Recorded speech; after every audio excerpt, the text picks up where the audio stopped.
Үзэгч түмэндээ сар шинийн мэндийг өргөн төвшүүлье. Монголын үндэсний олон нийтийн телевиз 600-ийн их студидтэй хүндэт зочтой уран залж модон могой жилд Монгол улсын гадаад харилцааны салбарт гарсан онцлог, дэвшил, хөгжил, үр дүнгийн талаар ярилцахаар зочтой урлаа. За та бүхэндээ сар шинийн мэндийг өргөн төвшүүлье. Сар шинийн. За тэгэхээр би зочтой танилцуулъя. Өнөөдөр бидэнтэй ярилцахаар Монгол улсын ерөнхийлөгчийн гадаад бодлогын зөвлөх доктор Одоёр, за Хамбогд Кашмирын ерөнхий захирал Хөдөлмөрийн Баатар Ганц Цэцэг, за олон улсын харилцаа судлаач профессор Баярхүү, олон улсын харилцааны судлаач доктор Уланбаяр, үндэсний урлагийн их театрын ерөнхий удирдаач мөнх хоёр нар хүрэлцэн ирсэн. За тэгэхээр 2025 он буюу модон могой жил Монгол улсын гадаад харилцааны салбарт идэвхтэй болоод тэнцвэртэй бодлогыг хангасан эмжил боллоо гэж аль хэдийн олон улсын харилцааны судлаачид дүгнэлтээ оны босгон дээр хүргэж ирсэн. Тэгэхээр энэ өөрөө ямар онцлогийг агуулж байгаа юм бэ? Ямар учраас олон улсын харилцааны судлаачид 2025 он буюу модон могой жилийг тэнцвэртэй болоод гадаад харилцааны салбарт сэргэлтийг авчирсан юм он жил боллоо гэж дүгнэж байгаа юм. За баярлалаа. Үзэгч олондоо сар шинийн мэнд хүргэе. Тэгээд гадаад харилцаа, гадаад бодлогын чиглэлээр сар шинийхэн баярыг тохиолдуулаад бас энэ үр дүнгийн талаар ярьж байгаа энэ нэвтрүүлэгтээ бас оролцож байгаад их баяртай байна. Тэгээд хөгжин эмээх модон могой жил бол манай улсын гадаад харилцаа, гадаад бодлогод бол онцгой сэргэлтийн жил байсан гэж тодорхойлоход бүрэн боломжийн ийм жил болж өнгөрлөө. За манай Монгол улсын гадаад харилцаа номлолынхоо дагуу инхийг эрхэмлсэн олон тулгуурт бие даасан энэ гадаад харилцаагаа явуулж маш олон анхны их ийм тодголтой айлчлалууд манай улс руу хийгдлээ. За тоон үзүүлэлтийг хараад ярих юм бол урд өмнө нь байснаасаа 3.5 дахин илүү зочин гүйчин гадны улс төрчид, гадны төрийн тэргүүнээр манай улсыг зорддог болсон байна. За нийтдээ 15 гадаад дотоодын айлчлал хийгдснээс нийтдээ бол 8 төрийн айлчлалыг бид гадагшаа хийж 5 төрийн айлчлалыг хүлээн авсан. За мөн 2 олон улсын хэмжээний тэмдэглэлт ойд оролцсон. Нэгдсэн үндэсний байгууллага болон бусад олон улсын байгууллагын бүс нутгийн хэмжээний олон улсын хурал цуглаанд албан ёсоор оролцсон ийм идэвхтэй, үр өгөөжтэй ийм сайхан жилийг үдэж байна. Тэгээд модон могой жил маань бол манай улсын гадаад бодлогын хувьд их үр өгөөжтэй байсны гол шалтгаан нь бол идэвхтэй гадаад бодлого. За мөн манай улсын нэр нөлөө олон улсын хэмжээнд бас танигдаж, хүндлэгдэж, ойлгогдож байгаагийн бас том илэрхийлэл гэж харж байна. Тэгээд манай улсын гадаад харилцаа энэ идэвхтэй явж байгаагийн үр дүнд өнгөрсөн 5 жилийг аваад үзэхэд л маш олон анхны их тодголтой манай гадаад харилцааны 114 жилийн түүхэнд анх удаа болж байгаа маш олон ийм айлчлалууд болж өнгөрч байна. Хэдхэн жишээг дурдахад Франц улсын ерөнхийлөгч манай улсад анх удаа айлчилж байсан. Гэгэн Ширет улсын төрийн тэргүүний анхны айлчил байна. Бутан улсын хааны манай улсад хийсэн анхны айлчил. За 2025 он буюу манай модон могой жилд бол жишээлбэл Австри улсын ерөнхийлөгч түүхэндээ анх удаа манай улсад айлчлаа. Япон улсын цог жахлант эзэн хаан хоёр орны харилцааны түүхэнд улсынхаа түүхэнд ч гэсэн тэр адилхан анх удаа манай улсад төрийн айлчил хийлээ. За мөн Туркменстан улс болон Узбекистан улс манай Төв Аз руу чиглэсэн Монгол улсын гадаад бодлого бас бүрэн бүтэн болж тийшээ хийсэн айлчлалууд болон Төв Азийн бүс нутгаас ирсэн түншүүдийн маань айлчилж гисэн бас энийг бол илт тод харуулсан. Үүгээ энийгээ дагаад бас бизнесийн орчин бүрэлдэж зах зээлээ ч гэсэн бид бас Төв Азийн бүс нутг руу тэлсэн ийм сайхан жил болж байна. За мөн зөвхөн гадаад харилцааны чиглэлээр айлчлалууд тэгээд улс төр дипломатын яриа хэлэлцээ өрнөө зогсохгүй. Манай улс 2025 онд модон могой жилдээ бол төрийнхөө айлчлалуудын хүрээнд бизнес эрхлэгчид болон аж ахуй нэгжүүд, баялаг бүтээгчдэд дэмжсэн ийм бодлого явуулсан. Төрийн айлчлалын хүрээнд өнгөрсөн 5 жилийн хугацаанд ихэд 1000 гаруй хувийн хвшлийн аж ахуй нэгжүүд, баялаг бүтээгчид төрийн айлчлалд бизнес бүрэлдэхүүнд оролцож явсан, бизнесийнхаа боломжийг тэлсэн, харилцаа холбоогоо нэмсэн, сайжруулсан, хөгжүүлсэн ийм жил боллоо. За мөн соёлын салбарт, урлаг соёлынхаа салбарын нийт уран бүтээлчдийг бодлогоор дэмжиж Монгол улсын ерөнхийлөгчийн хийж байгаа төрийн айлчлалын хүрээнд байнга урлаг соёлоо, үүх түүхээ, өв соёлоо олон улсын хэмжээнд түгээн таниулах, сурталчлах энэ ажлыг бол идэвхтэй хийж ирлээ. Ерөнхийлөгчийн төрийн айлчлалын бүрэлдэхүүнд заавал урлагийн баг бүрэлдэхүүн явуулдаг болсон. Үндэсний урлагийн их театр, улсын драмын бүжгийн эрдмийн театр, тийм ээ. Дөөр бүжгийн эрдмийн театр болон филармон гэдэг үндэсний урлагийн их театрын нийт хамт олон бүгд одоо ээлж дараатай төрийн айлчлалд бол оролцож Монгол улсынхаа өв соёлыг, үг түүхийг одоо энэ урлагийн салбарынхаа энэ соёлын одоо тэр баялаг өвийг олон улсын хэмжээнд төрийн тэргүүнийхээ хийж байгаа энэ төрийн айлчлалын хүрээнд олон улсын хэмжээнд одоо бол таниулсан. Мөн одоо энэ манай наадмаарч гэсэн одоо Япон улсын цог жолонд эзэн Монгол улсад ирсэн одоо дэлхийд данстай дэлхийд ганц одоо ЮНЕСКОгийн болон одоо дэлхийн одоо өвд бүртгэлтэй байдаг манай Монголын сайхан наадам тийм ээ үндэсний баяр бол одоо олон улсын хэмжээнд танигдсан. Энэ үндэснийхээ баяраар бид бас олон улсын адууны жилийг нэгдсэн үндэсний байгууллагын ерөнхий ассамблеийн тогтоолоор баталгаажуулж 7 сарын 11-ийг олон улсын адууны өдөр болгон тэмдэглэн өнгөрүүлэх нь олон улсын нэгдсэн үндэсний байгууллагын ассамблеийн тогтоолыг батлуулсан.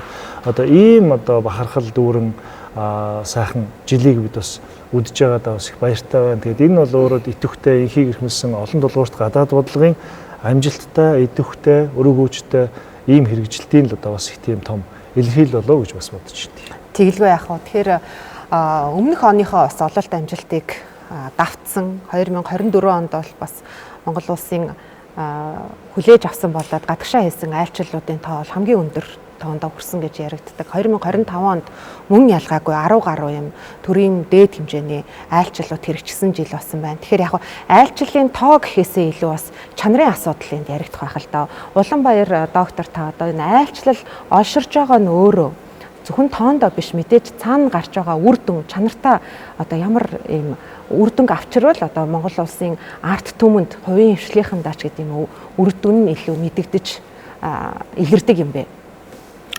За тэгэхээр үзэгч түмэнд сар шинийн мэнд төвшүүлье. За яа харахгүй одоо 17 дугаар жарны элдв элдэнэ тэмэх хөгжим модон могоо жилийн манай гадаад харилцаа бол ургац дүүрэн байсан. За та сая асуулаа чанарын одоо томоохон экстившл юунд оршиж байна вэ гэхээр. Тэгэхээр яг одоо энэ модон могоон жилийн босгон дээр бол бид нар бол бүгд найрамдах Турк улстай бол стратегийн түншил тогтоосон.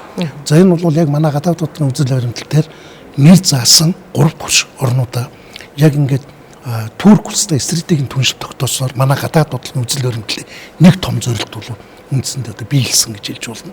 За энэ айлчлалын үеэр бол бид нар маш сайн мэдж байгаа археологийн дипломат ажиллагаа явагдсан. За энэ бол одоо манай Ил хаадын одоо Хулгуу хааны одоо зуны өргөөний одоо их сайхан одоо үйл явдал болсон Вам мужид. За тэгээ энэ хавар бол одоо аль биесээр малтлагын ажилтнуудыг хэллээ. За тэгээ энэ энэний дараа бол бид нар бол яг одоо төв зүүн Европын хамгийн гол хөдөлгөгч хоёр одоо улс байгаа. Европын холбооны. За энэ бол одоо Польш, Чех улсууд. За энэ хоёр улстайгаа Монгол улс бол ижбэрэн түншлэлийн одоо эрх зүйн үдсийг бол тавилаа. За мөн энэ айлчлалын үеэр бол бид бас дахин дипломат ажиллагаа. За Чех улстай, за Польш улстай бол бид нар архивын дипломат ажиллагаа ч гэх юм те. Ийм одоо томоохон их үр дүнтэй айлчлалын одоо зэрэгдэв одоо шат бол агсан ийм одоо чухал айлчлалууд болсон. За дараагийн нэг чухал зүйлийг бол би юу гэж хэлэх гээд байна вэ гэхээр яг одоо Монгол улс, Оросын холбооны улс, Бүгд найрамдах Хятад улсын 3 улсын хооронд дээд түвшний одоо 7 дахь удаагийн уулзалт бол Бээжин зохион байгуулагдсан. За энэ уулзалтаар бол 3 улсын эдийн засгийн коридорыг бол 2030 он хүртэл одоо өөр сунгасан. За дээр нь одоо нэлээд одоо хүлээлттэй байсан Монголын нутгаар дамжин өнгөрөх байгалийн хийн хоолон асуудлыг бол Хятадын тал бол үндсэндээ наашдгаар одоо энийг хүлээн авч бол үргэлжлүүлэх юм шийдвэр төгс байгаах бол аль биес илэрхийлсэн. За энэ бол айлчлалын бас их гол чухал үр дүн байлаа. За дараагийн би нэг чухал онцлох гэж байгаа зүйл бол нэгдсэн үндэсний байгууллагын 80 жилийн хой болсон.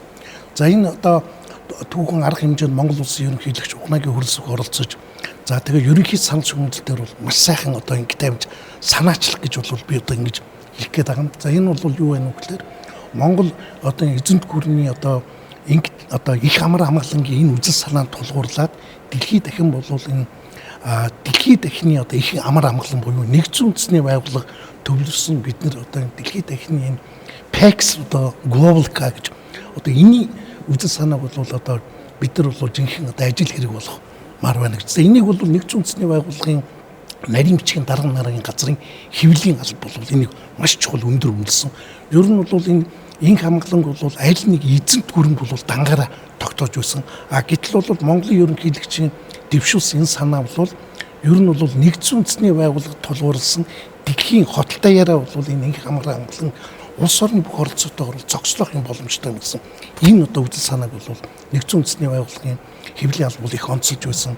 За дараа нь бол бид нар одоо Монгол улсын 3 дахь хөршин энтгэг улстай бол бид нар стратегийн түншлэг улан баттгах тухай хамтарсан тунхагт бол одоо гаргасан хамтарсан мэдээлэл. За ингээд дараа нь бол одоо бид нар Итали улстай бол үндсэндээ бол одоо бид нар технологийн бүлгийн нэг улс, Европын холбооны хамгийн идэвхтэй НАТОгийн гишүүн энэ улстай бол бид нар хоёр орны харилцааны түвшинг бол стратегийн түвшилт бол үргэлжлэр бол ингэ шийдвэрлсэн. За тэгээд одоо Монгол улсын ерөнхийлөгч бол гигэн ширхт улсад бол төрийн ажил хийсэн. 14 дэх одоо Лёгийн одоо урилгаар ингээд бид нар бол энэ өнгөрсөн одоо энэ 25 он могоо жилээ бол энэ гол зүйл одоо айлчлалуудыг бид нар ингээд өгнөхэд бол үнэхээр одоо чанарын маш том одоо ахис дэвшилтэй ургац дүүрэн одоо ийм сайхан одоо он болсон байна гэж одоо ингэж одоо дүгнж одоо хэлэх болохоор байна. Маш олон оронтой одоо 3 дахь хөршийн статусаа улам бэхжүүлсэн. За мөн иж бүрэн түншлэлийн болоод одоо түншлэлийн шатыг бол ахиулсан ийм он жил байлаа. Тэгэхээр хоёр хөрштөөгөө ч гэсэн мөн одоо харилцааг бол маш илүү идэвхжэлтэй юм барьж явлаа гэж 2025 оныг бас судлаачид харж байна. Тийм Баярхуу профессор таас энэ дээр тодруулга мэдээлэл өгөх үү? За телевиз үзэгчдээ сар шинийн баярын мэндийг өргөн төшөөлье. За модон могой жилд Монгол улсын гадаад бодлого гэсэн өргөн хүрээтэй сэдвийг ярьж байна. За мэдээж хэрэг Монгол улсын гадаад бодлого бол жил эргэжсэн өргөжин тэлж байна, ахиж байна, чанарын агуулгаар баяжж байна, тоо хэмжээ ч гэсэн нэмэгдэж байна. За тэрийн дэд түвшний айлчлалууд бол хоёр урсгалтай болж байна. Ямар ч байсан 2025 онд бол ургац ариун боллоо гэд манай доктор Уланбаяр та бүхэнд бол ярьлаа. Тэгэхээр энэ дээр би баяжуулаад яагаад ингэж нэрлэх болвоо гэдэг дээр бас хэдэн тав баримтыг ярих гэж утсан юм аа. За ер нь бол Монгол улсын 6 дахь ерөнхийлөгч хөрөлцөх 21 онд ерөнхийлөгчийн сонгуульд ялж энэ үүрэгт ажилдаа орсноос хойш өнгөрсөн 4 жил гарын хугацаанд бол гадаад бодлогыг бол огцом ахиулсан чанарын шин төвшин дээд төвшөнд гаргасан ийм он жилүүд өнгөрч байна л да. Ягаад гэвэл зэрэг ковидын 2 жилийн дараагийн үйл явдал гэдэг ингээд 2 жил зогсцсон байсан харилцааг ямар шатанд гаргачихваа гэдэг. Тэгэхээр зэрэг бол Монгол улс өнөөдрийн байдлаар түншлэлийн харилцаатай 21 улс. За цаана Европын холбоо байна. Түншлэл онтой ажиллагааны тухай хэлцээртэй. Тэгэхээр энэ 21 улсын чинь бол үндсэндээ 16 тань бол түншлэлийн харилцааг шат агуулсан юм уу? Шинээр түншлэл тогтоосон ийм он жилүүдийг 21 оноос хойш өнгөрөөж. Гэтэл энэ модон могой жилийн өнгөрсөн 4 жил гарын хугацаанд дотор онцгой барьжилж байна. Ягаад гэвэл зэрэг 2025 онд Монгол улсын төрийн тэргуун гадаад дайчлахтаа гадаадаас мөн төвшин өндөр дээд төвшинд зочин төлөөлөгч өрж авчрахтаа бол түншлэлийн харилцааг бол шат агуулсан юм уу? Шинээр тогтоосон 7 улс болчиход байгаа юм л. Тэгэхээр бол тийм 4 жилд 16 агаар ахиулж тийм ээ. Гэтэл ганцхан модон могой жилд бол за Туркийг оруулаад ингээд 7 гэдээ ярих зэрэг бол тоон үзүүлэлт бол даваад авцсан байна. За манай хөтлөгч асууж байна. За 3 улсын төвшөнд гэж. Яг энэ цаг үед бол манай олон улсын харилцааны судлаачид үзэж байгаа. Ер нь 3 улсын төрөлсгийн тэргүүнэр ч гэсэн тэмдэглэж байна. Харилцааны энэ эрч далайцыг аваад үзсэн ч гэсэн ер нь 3 улсын харилцаа бол хамгийн таатай үедээ байна гэж үзэж байгаа юм. За мэдээж хэрэг гадна талд бол геополитикийн элдв сорилт бэрхшээл зөрчил тэмцэл их байна. Гэхдээ Монгол, Орос, Хятад гэдэг 3 улсын төвшөнд хоёр хөрштэйгээ бол хамгийн тогтвортой, хамгийн идэвхтэй хамтран ажилласан ийм он жилүүд өнгөрч үүн дотор бол модон могой жил бол тэмдэглэгдэнэ. Ягаад гэвэл зэрэг өнгөрсөн модон могой жилд ч юм бол хүн төрөлхтөн тэгш тоотой 80 гэсэн тэгш тоотой олон түүхэн үйл явдлыг тэмдэглэж өнгөрүүллээ тийм ээ. Ялтын баг хурлын 80 байлаа. За Европт дэлхийн 2 дугаар дайнд дууссан Ялтын баяр байлаа 5 дугаар сарын 9.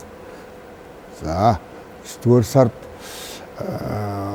Азад дэлхийн 2 дугаар дайнд дууссан баяр өдөр байлаа. Хятад тэмдэглэсэн. Дараад нь бол нэгдсэн үндэсний байгууллагын тэмдэглэлт 80 жилийн хүндэтгэлийн чуулган байлаа. Бүгдд нь бол Монгол улсын ерөнхийлөгч төвтэй оролцсон. 5 дугаар сарын 9-нд бол Москвад тийм ээ. 9 дугаар сарын 2-нд бол Бээжинд тэгээд нэгдсэн үндэсний байгууллагын чуулган гэдэг. За тэгээд энэ жил бол төрөн манай доктор Уланбаяр ярьчлаа л да. Ягаад гэвэл зэрэг энэ 3 улсын төрийн тэргүүнэрийн 7 дугаар уулзалт Бээжинд Шанхай байгууллагын дэд түвшний уулзалтаа давхцаад тэр Ялтын 80 жилийн хотод давхцаад яг болсон.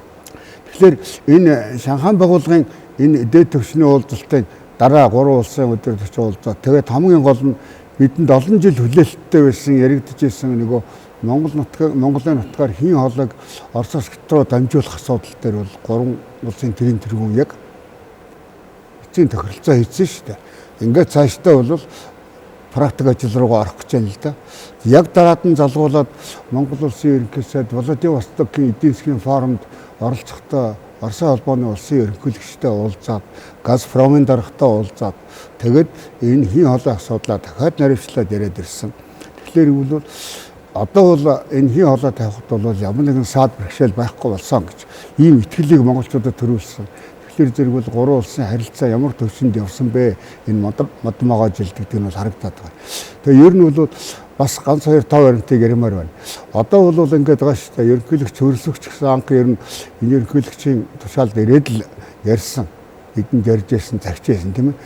Айлчлал гэдэг чинь айлчлалын төлөө айлчлал биш ээ. Тийм ээ. Ямар нэгэн тийм гойлгогүй ч гэдэг юм Монгол улсыг өрөвдүүлэх, Монгол улс зээл тусламжийн асуудал ярих гээгүй. Айлчлахын тулд биш. Бид ямар нэгэн чанарын үр дүн тэр айлчлалын мөрөөр хэрэгжүүлэх арга хэмжээ бол Монгол улс өгөөчтэй, Монгол улсын гадаад худалдааг тэлэх юм уу, Монгол улсад үндэсний үйлдвэрлэлийг сэргээгч гэдэг юм уу, баялаг бүтээхэд заавал оролцоотой ийм айлчлал болно гэж ярьсан л да. Тэгэхээр зэрэг модон жилд би 2 баримтыг ярих гэж байна. За 2024 он ерөнхийлөгч Вьетнамд төрийн айлчлал хийсэн. За Монгол Вьетнамын хооронд за мэдээж улс төрийн түвшний харилцаа ойлгомжтой. Ижүүрэн түншлэх харилцаа тогтоочихсон. Түншлэл. Цаашаа худалдаа эдийн засаг бизнес яадсан бэ гэдэг дээр бас манай бизнесийн группыг авч яваад бол Монгол Вьетнамын бизнесийн том уулзалт хийгээд ингээд эхний үр дүн модон жилд гарч байгаа нь бол Монгол улс Вьетнам 100 тонн одоо бог малын мах тэ худалдаар болж ингээд эхний тохиролцоогоо хийчлээ тийм ээ. Дараагийн тохиролцоо яаж харагдаж байгаа нөхцөл зэрэг Вьетнамын талын амлалт шүү дээ. Манайх ч гэсэн яг бэлэн байна. Энэ 100 тонныг бол 1000 тонн болгох юм аа гэдэг. Одоо энэ морь жилч гэдэг юм аа тийм ээ. За энэ байна. За нөгөө нэг юм Төв Азад манай зөвлөлт төрөө хэллээ шүү дээ. Бид Төв Азад бол Монгол улсын гадаад бодлого бүрэн бүтэн боллоо гэж. Бүрэн бүтэн боллоо гэдэг нь бол стратегийн болоод ижүүрийн түншлэлийн харилцаа тогтооцсоос илүү улс төрийн харилцаа мэдээж өндөр түвшинд байна. Бас худалдаа эдийн засаг бизнес юу вэ гэж. Тэгэхээр зэрэг Узбекистан Монгол улсын ерөнхийлөгч 24 онд айлчилсан. За 25 онд Узбекистаны ерөнхийлөгч Монгол улсад ирлээ. За ингээд энэ айлчлалын явцад Монгол Узбекистаны хооронд өнөөдөр 100 мянган толгой хонь ямаа тийм ээ Узбекистан Монгол улсад нийлүүлж штэ. Тэгэхээр эн чинь манай махны үйлдвэрлэл, махны экспортод тийм ээ мал аж ахуй томоор их том түлхэж болсон жил болчихж байгаа юм л да. Тийм. Тэгвэл нэг айлчлал би зөвхөн Вьетнам, Узбекистан хоёрыг л ярьж байна шүү дээ. Тэгэхээр бол өнгөрсөн онд гадагшаа бол ерөнхийлөгч бол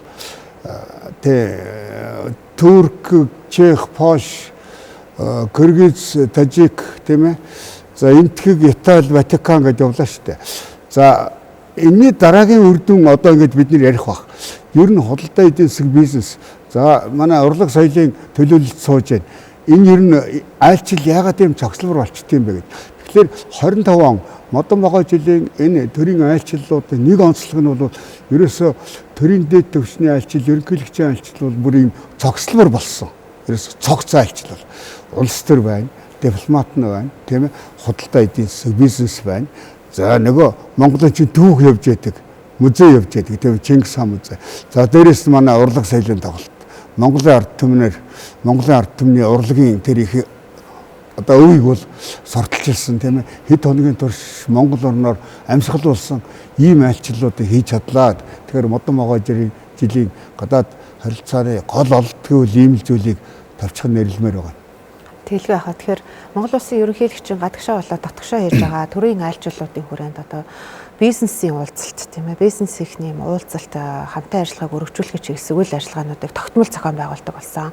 Энд тэгэхээр одоо би яг үр дүнгийн хүртээд сууж байгаа. Одоо манай үндэсний үйлдвэрлэгч Хамбогд Кашмирын талаас одоо ямар үр дүнгууд гарав, ямар хамтын ажиллагааг энэ модон могоо жилд одоо төрийн тэргүүний айлчлалын хүрээнд гадаад бодлогын салбарт өрнөж байгаа энэ үйл ажиллагааны хүрээнд бас өрнөж ямар амжилтуудыг танаа салбарт жишээлбэл авчирч чадсан байна.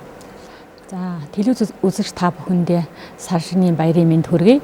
Төрийн тэргүүний гадаад айлчлалд одоо баялаг бүтээгчид үндэсний үйлдвэрлэгч нар маань одоо 2025 онд нэлээд хэдэн удаа явж маш их амжилттайгаар одоо тухайн улсын үндэсний үйлдвэрлэгч нартай хамтран ажиллах, экспортын гэрээнүүдийг бас хийсэн маш сайхан олон амжилтуудыг гаргаж ирлээ.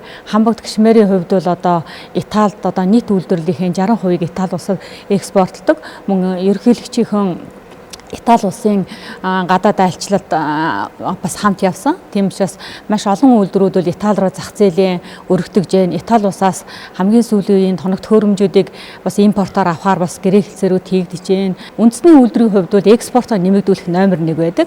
Тэгээд тухайн улсын том одоо компаниудтай экспортын гэрээнүүд хийж техник технологийн инновацийг одоо суралцах гэх мэтлэн маш олон сайхан амжилтууд гарсан. 2025 онд бол манай салбар хувьд бол 400 сая долларын экспорт хийсэн тийм сайхан жил байлаа. Манай компанийн хувьд бол одоо Хамбогд Кашмирийн хувьд бол 2025 онд уул уурхайн бус экспортлагчийн номер 1-т орсон байгаа. Тэгэд Итали болон Англи руу маш их экспорт хийж байна. Хамбогд Кашмирийн хувьд тухайлбал цагаан алт хөтөлбөрийн хүрээнд хамрагдсан уу? Ямар одоо үйлдвэрийн шинжилэлч гэдэг юм уу? Итали улс бол ноос ноолуурын бүтээгдэхүүний одоо технологийнхаа хувьд бас дэлхийд дээгүрт ордог юм уус байсан. Тэнд бол маш олон үйлдвэрүүдтэй танилцаж Монголдо бас нутагшуулж болохоор юм технологиудтай танилцсан байх гэж бодож байна.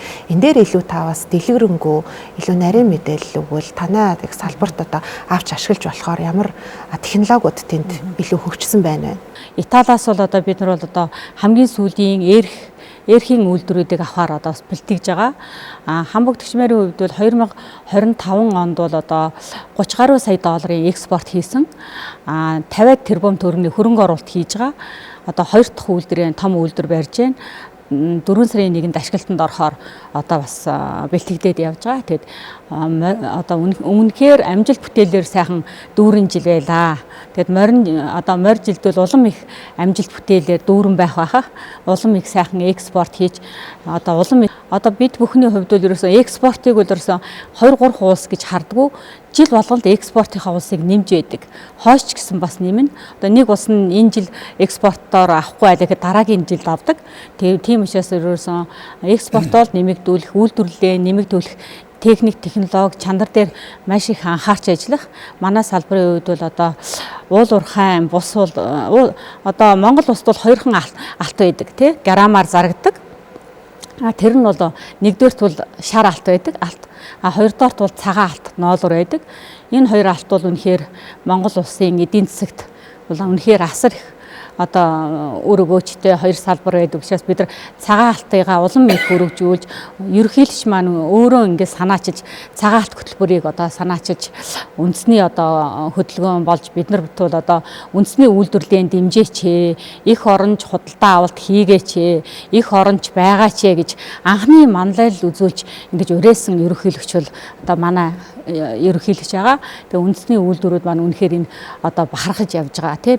Ер нь бол одоо түүхэндээ анх удаа ерөнхийлөгч ийм том хөтөлбөр гаргаж одоо бүх ийм сайхан уриалга гаргасан. Тэгээ үндэсний үйлдвэрүүд маш их баярлж байгаа. Баярлалаа.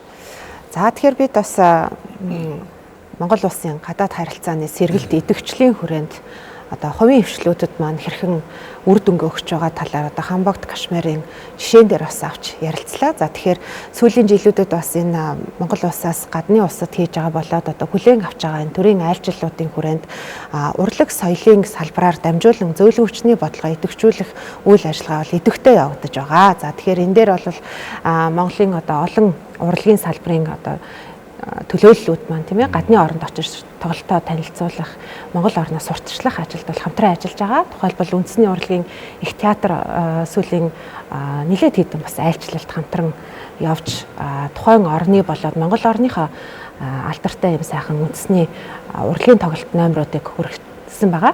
Тэгэхээр энэ өөрөө одоо ямар ач холбогдолтой юм бэ? Тухайн орны үзэгчдийн хувьд яаж хүлээж авдаг вэ? За та бүхэндээ сар шинийн сайхан өдрийн мэндийг хүргэе. За өнгөрөгч 2025, 2024 онуудад бол одоо энэ бид бүхний Монголын ард түмний маань одоо сайн мэдэх морин хуур тэр дундаа үндэсний хөгжим маань өөрөө дэлхийн давцанд бас маш их олон алдартай хүндрэлтний одоо гайхамшиг болсон их сайхан олон алдартай тайзууд, театрууд мөн одоо хэвлэл мэдээллийн салбараар ч гэсэн нэлээд одоо энэ дэлхийд дахинаар баггун шуугаан тариад дэгдээгээд бас энэ маань өөрөө монголчуудын 2000-3000 гаруй жилийн тэртегээс өнөөдрийг хүртэл бидэнд авчирсан энэ сайхан үүх түүх ёс заншлыг бас давхар харуулад явж байгаа.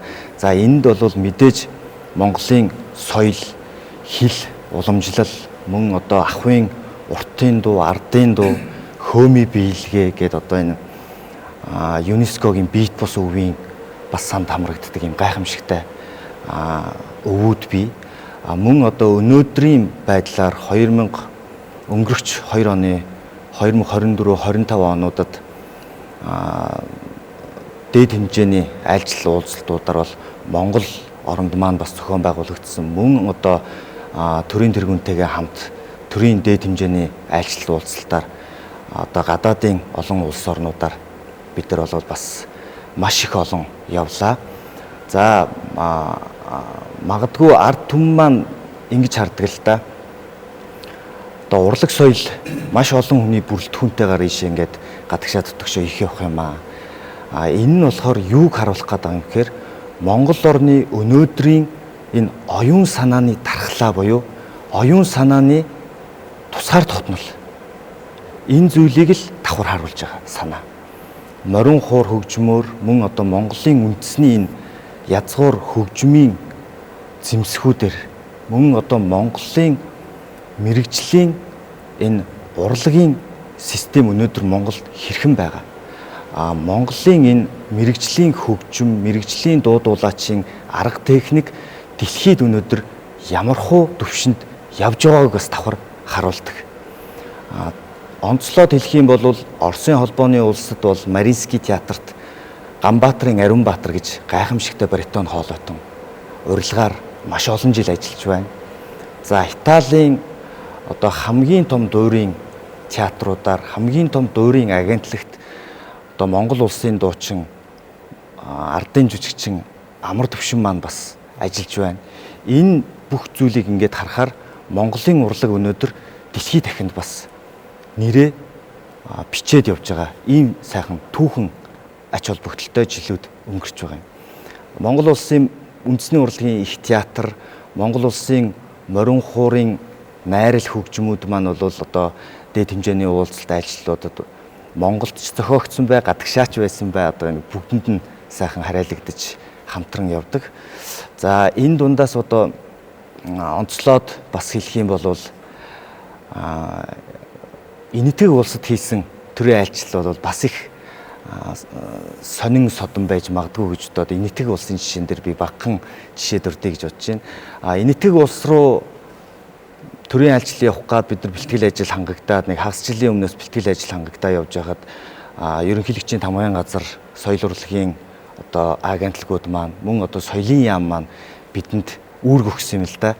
Тэр үүрэг маань болохоор Энэтхэгийн ард түмний хамгийн сайн мэддэг одоо хөгжмийн бүтээлийг та бүхэн маань Монголын үндэсний хөгжмийн зэмсгээр одоо тоглож үндэсний урлагийн их театрын одоо энэ Монголын найрал хөгжмөөр тоглож сонирхуулаач гэсэн одоо бидэнд хүндхэн бөгөөд одоо эрхэм үүрэг ирсэн юм. За тэгээд бид бол одоо энэ энэтхэг улс бол өөрөө маш олон хүн амтай. Дээрээс нь одоо 80 гаруй нутгийн хил аялга өөрсдийн гэсэн хил ёс заншилтай.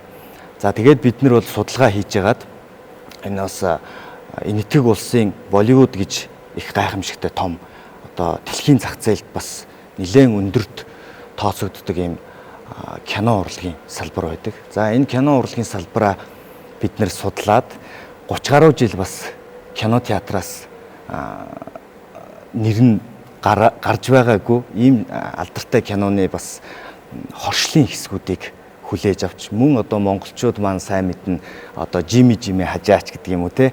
Ингээд бид нэр бүхэл одоо очсон улс үндэстэн болгондоо бас эн чинь нөгөө хоёр орны энхийн найрамдлын харилцаа мөн одоо хүн хоорондын хамгийн гол ард түмэн хоорондын хамгийн гол ийм ажлууд хийгддэг учраас бид бүхэн одоо очсон улс үндэстэн болгондоо Монголын үндэсний хөгжмийн зэмсгээр Монголын дуучин маань бас одоо гадны орны дууг гадны орны тэр хөгжмийн зохиол зохиомжийг одоо яаж хэрхэн бий болгож байгаагаар гэдгээрээ бас манай үндэсний урлаг тэдний одоо гадны улс орнуудтай одоо жишг харьцуулагдах ийм зүйлс дээр бид нар бол нэлээд ач холбогдол өгж ажилладаг. Мөн Тажикстан улсад бид нар Эсэнкул нуурын ирэг дээр Making Asia гэдэг олон улсын том фестивальд очиж оролцсон. Манай төрийн тэргүүн маань өөрөө бас тэр фестивальд оролцсон. Манай энэ Монголын үндэсний хөгжмийн зэмсгүүдийг маш их одоо сонин содонгоор хүлээж авдаг. Ялангуяа Япон, Хятад, Оросын ардын хөгжмийн одоо энэ оркестр хамтлагт бол үлээвэр хөгжмийн зэмсэг цөөн тоонор байдаг.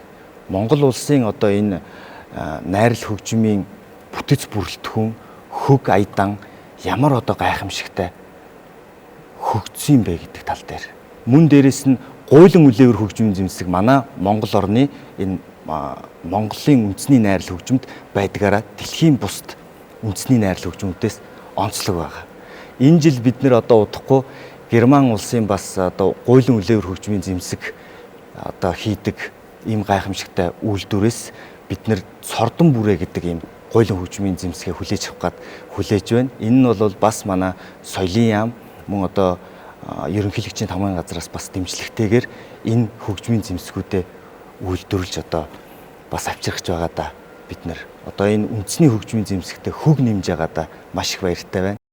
За тэгэхээр Монгол улсын ерөнхийлөгчийн тамгын газар одоо энэ бүх салбарыг тийм ээ энэ гадаад дотоодын айлчлалт хамруулах үйл ажиллагааг нь тэлэх бодлого баримталж байгаа юм байна. Тэгэхээр энэ дээр одоо эх жилд одоо улаан одоо гал морин жилд ямар одоо шинэлэг айлчлалууд ч гэдэг юм үйл ажиллагаануудыг төлөвлөсөн байгаа юм болоо. Баярлалаа. Тэгээ өнөөдөр бас нэг зүйлийг онцлон хэлье гэж бодож байна. Цааш ширийн баярынхаа хүрээнд бас энэ хүүд нэвтрүүлэгт урьж оролцуулаад гадаад харилцаа, гадаад бодлого гэдэг энэ бүхий л одоо нийгмийн амьдралын бидний одоо ард иргэд бидний бүгдээрнгийнх нь амьдралын өдөр тутмын одоо бүх салбарт одоо орж идэг энэ гадаад харилцаа, гадаад бодлого гэдэг салбарын энэ үйл ажиллагааны талаар бас нийт ард түмэнд ингэж таниулах маягаар одоо энэ нэвтрүүлэгт урьж оролцуулж байгаад их баяртай байна. Тэгээд сая бас оролцогч нар маань хэллээ шүү дээ. Энэ гадаад харилцаа, олон улсын харилцаа, гадаад бодлого гэдэг маань өөрөө юм цогц маш олон салбарыг хамардаг. За энэ салбар өдөр болгон минут секунд тутам өөрчлөгдөж байдаг бас хамаргүй салбар. Тэгэхээр энд одоо гадаад бодлогоо зөв зүйтэй явуулж улс орныхоо үнэт зүйлийг язгуур хэрхшгийг хамгаалж олон улсын хэмжээнд одоо улс орноо зөв зүйтэй авч явна гэдэг бол өөрөө бас хамаргүй ажил. За энэ ажил бол үндсэн хуулиараа Монгол улсын тэргүүн дипломатч, Монгол улсын ерөнхийлөгчийн хариуцах ажил байдаг. За энд бол мэдээж гадаад харилцааны яамд, холбогдох яамд, соёлын яам, хөдөө аж ахуйн яам гэдэг олон яам тамгын газрууд оролцдог. Гэхдээ энэний том зангилаа одоо тэр том бодлого аль аль салбарыг яаж ямар одоо дистаратагаар яаж дэмжих үү хэрхэн одоо энийг олон улсын хэмжээнд зөв зүйтэй авч явах уу гэдэг энэ бодлого бол мэдээж төрийн бодлого, гадаад бодлогын нэг салбар. Тэгэхээр түрүүн мөнх хоёр удирдаач их гоё түүх ярьлаа. Би бас энэ чинь цагаан сар болж байгаа учраас энэ хөшгөний арын зарим зүйлээс бас ярихад түрүүн тэр энтхэг улсын жишээг авч хэлж байна. 3500-аад зочид үзсэн үнэхээр гайхалтай тоглолт болсон. Тэгээ ерөнхийлөгчийн төрийн айлчлалын хүрээнд Монголын сайхан орон гэдэг Монгол улсын урлагийн салбарын хамгийн одоо шедевр болсон бүтээлүүдээс авч явж тэр нэг 45-аас 65 минутын хооронд тоглолтын дунд бол олон улсын хэмжээнд үзүүлдэг ийм одоо хөтөлбөртэй болсон. За энэний дагуу бол тэр энтхэг улсад түрүү хэллээ 1.4 тэрбум хүн амтай 80 гаруй одоо 80-аас ч илүү олон албан ёсны хэлтэй улсад бол одоо нэг манай улсын халуун хэлгийн нутаг шиг бүгд дуулдаг дуу болоход бол хэцүү байсан. Тэгэхдээ энэнийг бид бол яаж одоо манай үндэсний урлагийн театрын судлаачид маань бас яаж давсан бэ гэхлээр энэ энтхэг улс бол өөрсдөө тэгж хоорондоо ижилсэх бас нэг юм бол тэр кино урлаг. Тэр кино урлаг дээрээ бол одоо киноныхаа дуунуудаар бүгд одоо арт түмнэрээ нийтээрээ дуулдаг ийм сайхан дуунуудыг бүтээдэг. Тэр нь бол одоо бидний хэллэгээр бол одоо халуун хэлгийн нутаг шиг сайхан ийм дуунууд байдаг. Тэрнээс нь шилж авч Монгол одоо уран бүтээлчид маань нотыг хөрвүүлэн бичиж Монгол одоо ардын урлагийн тэр хөгжмийн зэмсгээр тоглох нь өөрөө гайхамшигтай байсан. За тэрийг бас хүн бид нар өөрсдөө сайхан байсан гэдээ ярих биш тэр үзэгчд дундаас мэдэрсэн л дээ. Тэр бол одоо манай үндэсний урлагийн театрын хөгжимчид тэр чуулга өөрөө ямар мундаг тоглож байна те. Тэгээд тэр чинь зөвхөн нэг киноны дуу аваад зогсохгүй тэр үнэхээр хамгийн одоо нэртэй кинонуудаас сонгож авсан. Нэг кино одоо кино театрт одоо юу гэдгийг нэг 2 3 7 хоног гараад дуустдаг бол 30-аад жил одоо тэр кино театраас буугаагүй нэг кино байдаг. Хүч хотоо хаяа гэж нэртэй кино байдаг. Тэр киноны дуу бол одоо үндсэндээ үндэсний дуу болсон байдаг. Тэрийг авч тоглосон. За өмнөх одоо үеийнхэнд нь зориулж бол тэр Жимигийн тоглосон ч байдаг юм. Тэгэхээр энэ бол өөрөө манай улсын үндэсний урлагийн их театр, урлагийн салбарынхан маань, соёлын салбарынхан маань бол зөвхөн одоо өөрсдийнхөө уран бүтээлийг толиулаад зогсохгүй манайх ямар мундаг юм бэ гэж харилцаад манай урлагийн салбар өөрөө үндэснийхээ хөгжмөөр танаа шидэврүүдийг ч гэсэн ийм өндөр дээд хэмжээнд тоглож чаддаг юм а гэдгийг харуулж байгаагаар тэр одоо Монголын сайхан орон тоглолт өөрөө их тийм онцлог. Тэгээ бас нэг сонин сайхан мэдээ ярихад энэхүү тоглолтуудаа бид зөвхөн тэр айлчлалынхаа үеэр тоглоод тэндээ одоо үзүүлээд зогсохгүй бичлэгээ хийгээд Монголдо авчирч одоо ингээд цувралаар үзүүлэхээр болж байгаа. Энийг бол одоо ойрын хугацаанд цагаан сарын дараа нийт одоо телевизээр бас цацах ийм төлөвлөгөөтэй байгаа гэдгийг бас дуулахад таатай байна. За мөн одоо та бүхэн бас сая ярьж байна. Энэ айлчлалын үр дүн юу гэдэг юм бэ гэж тодорхой үр дүнгууд гарсан. Одоо энэ модон могоо жил маань одоо ургац ариунтай одоо онцгой одоо сэргэлтийн жил байсан гэж хэлж байгаа. Хэд хэдэн шалтгаан байгаа. Монгол улсын ерөнхийлөгч өөрөө айлчлалуудын үр дүнг одоо төлхөө ярьж ойлгуулдаг бай. Үр дүн дээрээ суурилж бас жоохон омгший. Энэ дээрээс одоо урам авъя, улам цаашаа эрчтэй хөгжиж, дотооддоо бас чамбай байцгаая, дотооддоо илүү хөдөлмөрч бай, их оронч бай гэдэг энэ одоо уриануудыг бол байнга дэвшүүлж байгаа шүү дээ. Тэгээ тэрний одоо үр дүнд бас тодорхой үр дүнгууд гарч байгаа нь бол их баяртай. Түрүүн бас эрхүү судлаач хэлж байна.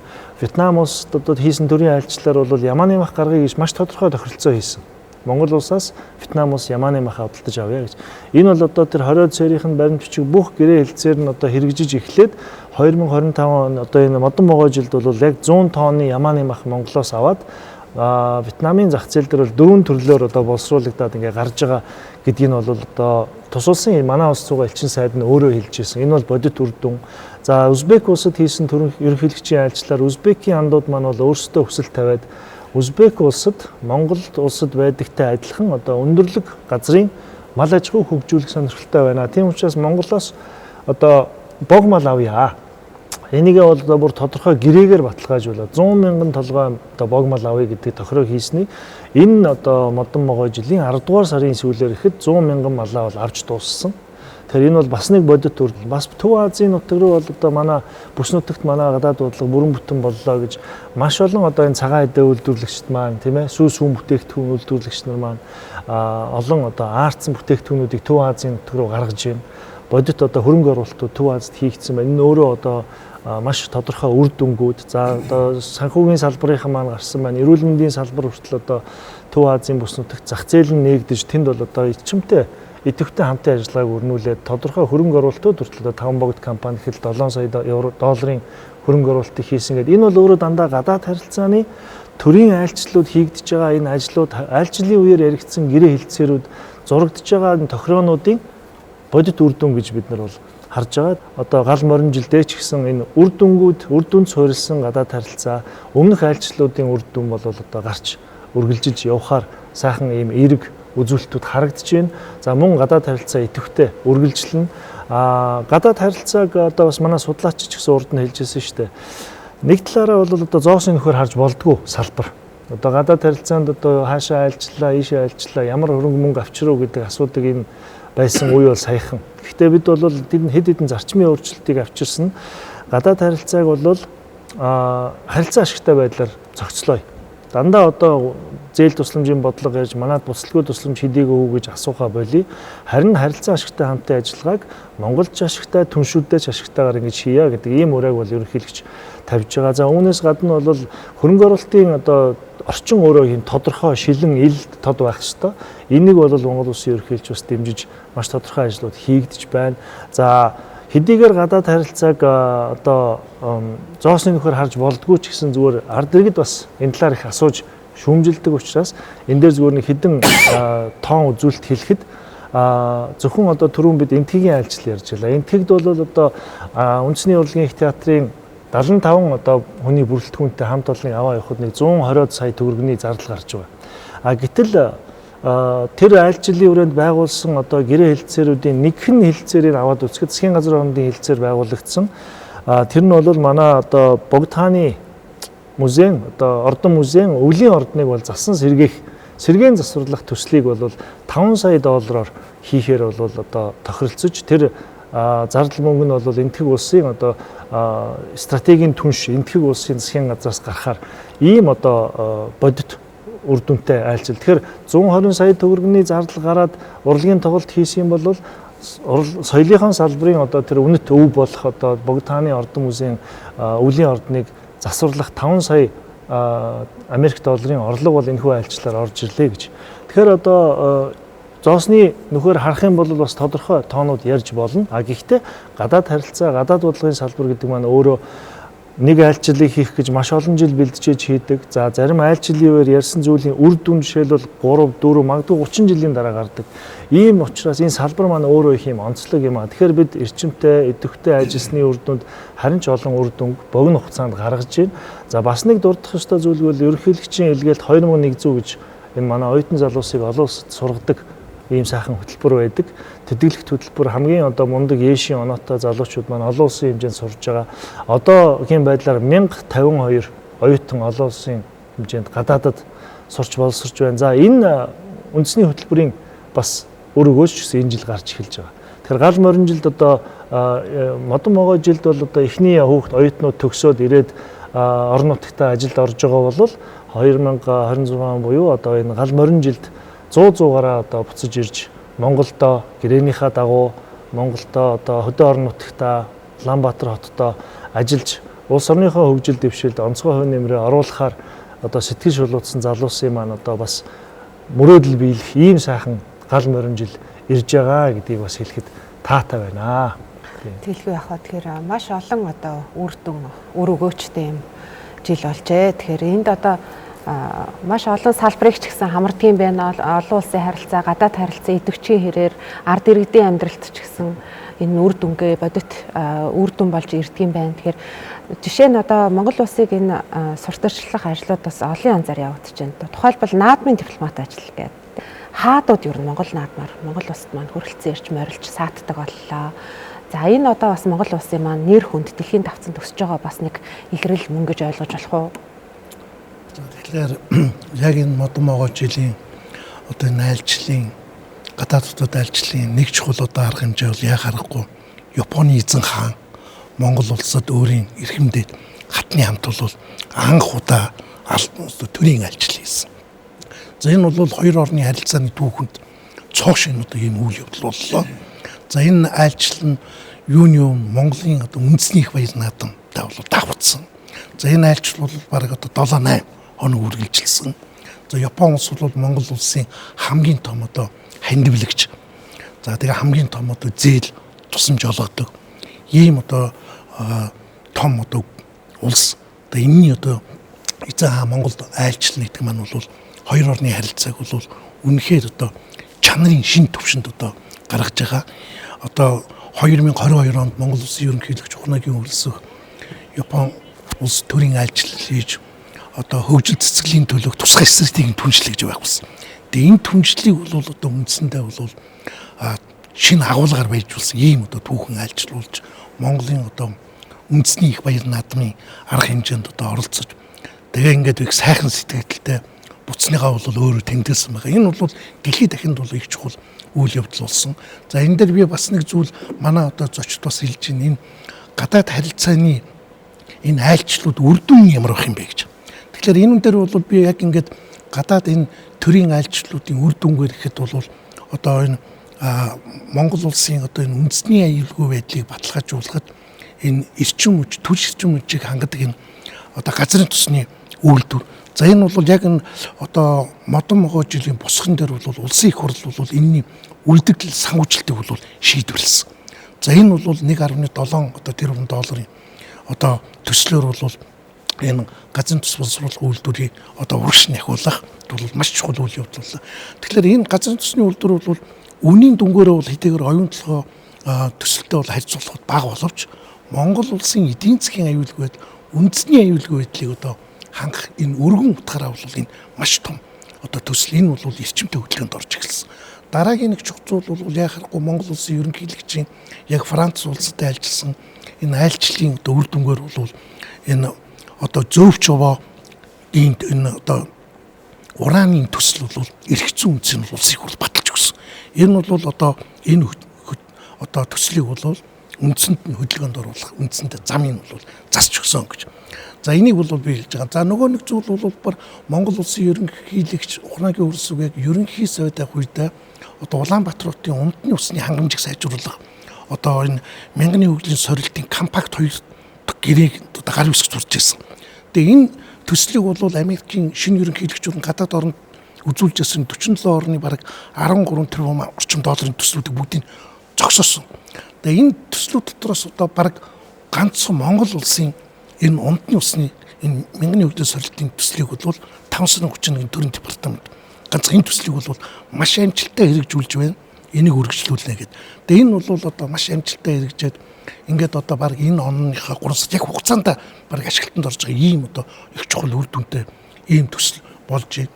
За нөгөө нэг зүйлийг би бас нэмж хэлэхэд бол яг энэ Монгол улсын олон улсын нэр хүнд бол бид нэгдсэн үндэсний байгууллагын гишүүн 193 орн гэж Монгол өөрөө 103 орн гэхэд бол бид 192 оронтой ялангуяа Африкийн Ботсвана болоод Карибын тэнгисийн хэд хэдэн орнуудтай дипломат харилцаа тогтоосныг улсын их хурл аль бис соёлхон баталсан.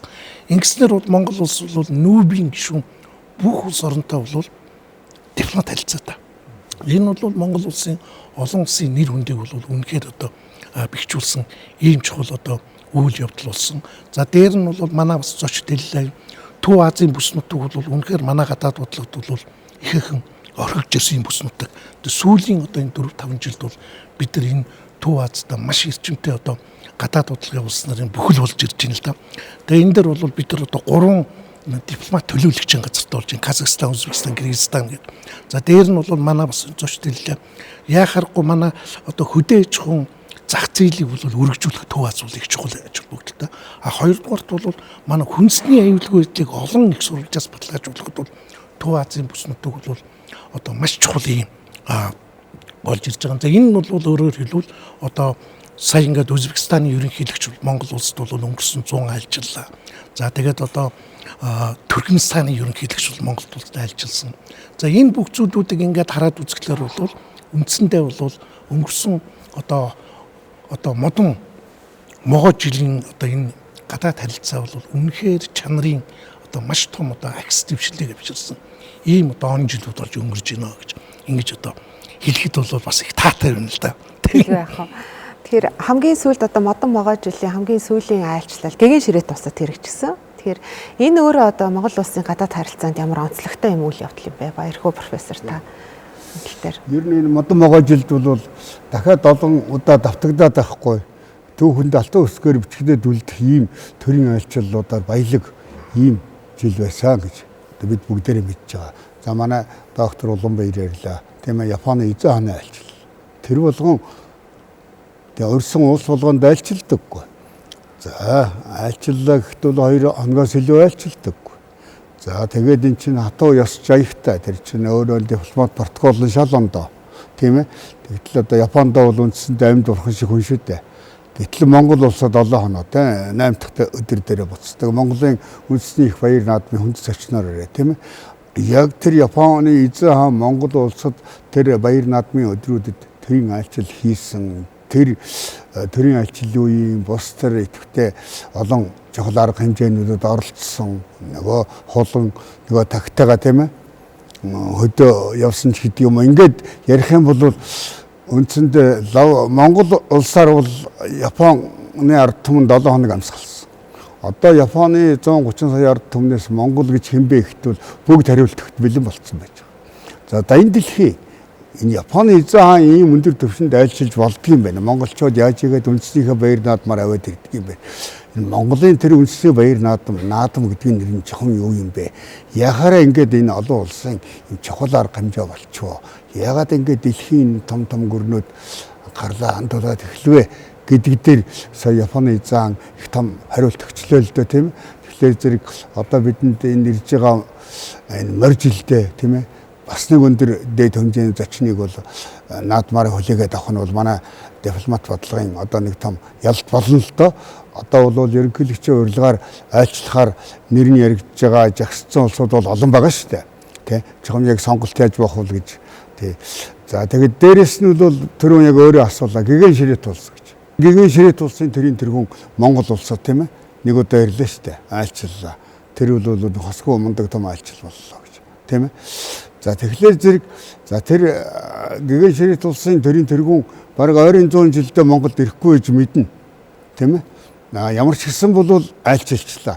Тэгээд энэ Монгол улсын геополитикийн ач холбогдол, геостратегийн ач холбогдол бүгдийг нийлдэхэд тэгээд энэ католик ертөнцид Монголыг нээгээд Монгол гэж ийм төв азад шашны арчлалыг дээдлсэн ийм мундаг хүний их арчлалын оргил болсон улс байдгийн байна гэдгийг дэлхийд нэлтгэн харуулаад яг хариуд нь ерөнхийлөгч энэ могоо жилдээ амжаад бол гэгэн ширээт улсад төрийн айлчлал хийсэн. За тэгээд айлчлалын яг явцыг ингээд харж яхад бол гэгэн ширээт улсын тэр жижигхэн одоо Ром дотор байгаа нэг жижигхэн одоо улсын субъект ч үү эрхтэн субъект. Тэгэхдээ бол Монгол улсын ерөнхийлөгчд бол бүх үе даалгавар нээсэн тийм ээ. Хамгийн илгэсэг дотн итгэмжилсэн байдлаар тийм ээ. Тэгээд тэр айлчлал яг богино хугацаанд болоод өнгөрсөн ч гэсэн маш их том үлдэцтэй. Тэгээд тэр айлчлалаар дагаж явсан манай их найрал манай улсын филармонийн их найрал хөгжим юуны Ватиканы католик их сургууль дээр тоглолт хийгээд тийм ээ. Тэнд Монголын соёлыг танилцуулаад Ватиканы католик их сургууль дээр ерөөсөө урлагийн тоглолт гэж гадаадаас ер нь урлагийн тоглолт болдоггүй газар тийм ээ. Тэр эрдмийн том танхимд нь манай чуулга тоглолцсон л доо. Тэгээд тэр чуулгын тэр тоглолт тэгээд тэр ер нь энэ Итали Ватиканд хийсэн айлчлал бол Өмнөд Европт Монгол улсын гадаад бодлого үнэхээр маш том одоо мөр гаргалаа л гэж тийм ээ. Түүхэн мөр гаргасан гэж ингэж үзэхээр ийм айлчлал болсон л доо. Тэ. Энэ талаар бол цаашдаа олон удаа ярилц таарна. Ямар ч байсан Монгол Италийн болоод Монгол гэгэн ширээт улсын харилцаа бол түүхэн цоошин ятандаа гарсан. Энийг бол бэхжүүлсэн улам ураг шахуулсан ийм мундаг айлчлалыг бол энэ могоо жилдээ хийж гэж. Тэгээд түрүү би бас нэмэт хэлчихэд могоо жилийн хамгийн сүүлийн гадаад бодлогын том ололт байна шүү дээ тийм ээ. Давост Монгол улс бол Америк нэгдсэн улсын санаачилсан инхийн зөвлөлд тийм ээ үндэслэгч гишүүн улсаар ороод тийм ээ Монгол улсын ерөнхий сайд гарын үсгээ зураад тэгээд ирлээ л дээ. Тэгээд одоо улсын нэг байгууллагыг анхлан үүсгэн байгуулагчийн нэгэ гэдэг энэ тамгыг өөртөө дараад ирж штэ. Тэгээд энэ бол могоо жилийн гадаад бодлогын сүүлчийн ололт гэдэг юм да одоо ингээд нэгэнт энэ жил гарчиж байгаа юм чинь тий. Ингэж хэлэхээр байна. Тэгвэл одоо энэ модон могоо жилч гэлтгүй одоо үүний өмнөх жилүүдэд ер нь Монгол улсын гадаад харилцааны идэвхжил бол нэлээдгүй сэргэлээ гэж одоо олон улсын судлаачид болоод албаныхан бол дүгнж байгаа. Энэ өөрөө одоо учир шалтгаан нь юу юм бэ? Тийм ээ. Энэ яагаад ингэж одоо сүүлийн жилүүдэд илүү идэвхжих болов? За энэ асуултаар одоо бид бүгд одоо нэвтрүүлгээ өндөрлөе.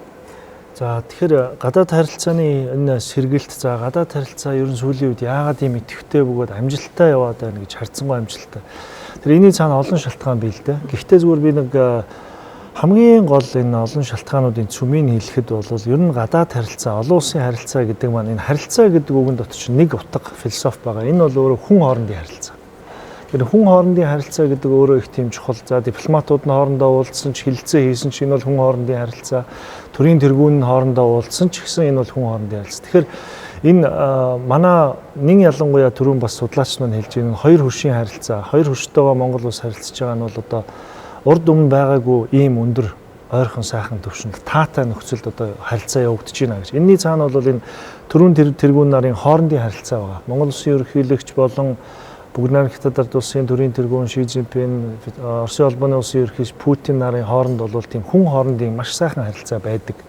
Одоо би зүгээр зөвлөхийнх нь хуваар тоолоод үзэхэд 2011 оноос хойш хэд Хятадын одоо дарга Ши Цзиньпинтэй Монгол улсын ерөнхийлөгч бол бараг 20 гаруй удаа уулзсан байна. 11 онд одоо анх удаа уулзж ирсэн намын тэргүүн нарын хуваар уулзж ирсэн бол өнөөдөр одоо төрийн тэргүүний хувьч гэсэн одоо ингээ уулзсан нийт тоо нь 20 гаруй удаа уулзсан байна. Маш ойрхон харилцаатай бие биенээ ойлгодог. За манай улсын ерөнхийлөгч болон одоо манай төрийн бодлого дотоод гадаад бодлогыг бол маш зүү зүүтэй ойлгож таньж одоо хүндэлж байдаг одоо энэ өмнө төршийн ерөнхийлөгч байна. За Путин ерөнхийлөгч гэсэн мөн адилхан манай энэ хойд төрш болон Монгол улсын ерөнхийлөгч энэ хоёрын хоорондын харилцаа бол хүн хоорондын харилцаа нь өөрөө их тийм сайн өндөр түвшинд төгссөн. Бие биенээ ойлгодог. Бас одоо тийм характер, харизмын хувьд ч гэсэн хоорондоо ерөнхийдөө бас их бие биенээ ойлгож хүндэлдэг. За үүгээр дамжуулаад манай улсын тусгаар тогтнол одоо тэр үндэсний одоо аюулгүй байдал, үндэсний эрхэмсэг орших үе тэд үүх түүх бүх юм одоо энэ чинь олон улсын хэмжээнд хүлээн зөвшөөрсөн энийгээ бол одоо тэртэргүй ийм байдаг учраас бид ийм сайхан харилцаатай иж бүрэн стратегийн харилцаатай гэдгээ бол илтгэж тайлагнаж ярьж байдаг. Энэ бол одоо яа харахгүй хүн хоорондын тэр сайхан харилцаан дээр тогтож байгаа. Гурван шүршүүттэй явуулж байгаа бодлого дээр ч гэсэн адилхан. Ер нь энэ ерөнхийлөгч нарын одоо уулзалт болгоныг бэлддэг, уулзалтанд ордог хүний үед би ингээ хардаг л да. Тэр бол хүмүүс хоорондын харилцаа мэдээж хоёр хүн анх удаа уулзахад бол бие бинийгээ танихгүй учраас эхлээд бол тэр дипломат аль бие усны тэр нэг харилцаа уулзалтын эхний 3/1-т бол байна. Одоо хилдэг үгнүүд нь тийм ээ одоо аль бие усаар мэдчилдэг уулз. За ингээд уулзалтын дунд хэсгээс бол ер нь бие бинийгээ таньж бие бинийгээ ойлгож ер нь энэ хүн ямар учиртай хүн, ямар шүү байр суурьтай, ямар хүн хэнийг юуг төлөөлөө сууж байгаа юм бэ гэдгээ бол харилцан ойлгож ялангуяа манай улсын ерөнхийлөгчийн энэ тууштай гадаад бодлого олон улсын хэмжээнд Монгол улсынхаа язгуур ашгийг хамгаалсан, хайрлсан, энийгээ зүтгүүлсэн, энийгээ ойлгуулж тайлбарласан энэ бодлогууд бол их тийм сайн хүн хоорондын харилцаан дээр ойлгогддог гэж би дүгнэе. Тэгэхээр энэ дээр бол харилцаа их сайн явж байгаа. Энэ өөрөө их тийм чухал ач холбогдолтой. Мэдээж манай гадаад бодлогын үзэл баримтал байна. Гадаад бодлогын маань гол одоо амин сүнс бол тэнцвэр. Тэнцвэртэй олон тулгуурт гадаад бодлого. Маш олон улс орнуудтай ижил тэнцүү одоо идэвхтэй харилцаа ашигтай хамтын ажиллагааг хөгжүүлж явах ийм бодлоготой. Тэгэхээр бид одоо зөвхөн хоёр хөрштэй гэлтүү гурав хөрш, хоёр хөршийн хоорондын тэнцвэрийг хангаж байна. Олон улсын байгууллага бүс нутгууд хоорондын харилцааны тэнцвэрийг хангаж байна. Мөн одоо энэ хүн хоорондын харилцаан дээр ч гэсэн Европын холбооны ерөнхийлөгч нартайгаа уулзаж ярилцж байхдаа ч гэсэн одоо энэ хоёр хөрштөөгөө явуулж байгаа бодлогоо ойлгуулах. Энэ дээр бол хоёр хөршийн талаар ч гэсэн бид бол бас зүү зүүтэй ойлголтыг өгөх. Энэ хоёр одоо том гүрнийг тийм ээ энэ олон мянган жилийн түүхтэй хоёр гүрний бас үнд зүйлийг ойлгоорой та бүхэн бас хүндэлж явах ёстой шүү. Бүгд одоо бас юм харилцан адил харилцаж явах ёстой шүү гэдгийг бол ярьж хэлдгээрээ хоёр хөрштөөч тэр олон улсын хэмжээнд чир Монгол улсын гадаад бодлого бол өөрөө тууштай төлбөртэй идэвхтэй яхахгүй нэг 2300 жилийн төрт ёсны түүхтэй юм тусгаар улсын байна гэдгийг бид олон улсын хэмжээнд харуулж таниулж чадж байгаараа энэ өөрөө хүндлэгдэж ойлгогдож байгаа гэж ойлгож. За энэ дотор бол мэдээж түрүүн бидний ярьсан бизнес, урлаг соёл, улс төр, дипломатын одоо маш олон арга барилууд болон энэ салбаруудын одоо энэ ойлголт, салбаруудын идэвхтэй үйл ажиллагаа одоо төрийн болон одоо хувийн байгууллага одоо аж ахуй нэгжүүдийн ч гэсэн байгууллагууд улс орныхоо хөгжлийн төлөө, аюулгүй байдлын төлөө, хөгжил цэцэглэлийн төлөө явж байгаа энэ хүү том цогц бодлогод бүгд одоо эх орончоор оролцож байгааг нь л үр дүн гэж харж байгаа да. Үзэгчдээ бид Монголын үндэсний олон нийтийн телевизийн 600-гийн их студидтэй хүндэт зочтой уран залж 17 дугаар жарны Элдв Эрдэнэт хэмээх хөгжин модон могой жилийн Монгол улсын гадаад харилцааны салбарын ололт амжилт түүхийг хуваалцсан хэлцлээ. За өнөөдөр бидэнтэй хамт студиуд Монгол улсын ерөнхийлөгчийн гадаад бодлогын зөвлөх доктор Одооёр, Хамбогд Кашмирын ерөнхий захирал Хөдөлмөрийн Баатар Ганццэг, олон улсын харилцааны судлаач профессор Баярхүү, мөн олон улсын харилцааны судлаач доктор Уланбаяр, Үндэсний урлагийн их театрын ерөнхий удирдаач мөнх хоёр нар хүрэлцээрж ярилцлаа. Та бүхэндээ сар шинийн мэндийг өргөн төвшүүлье.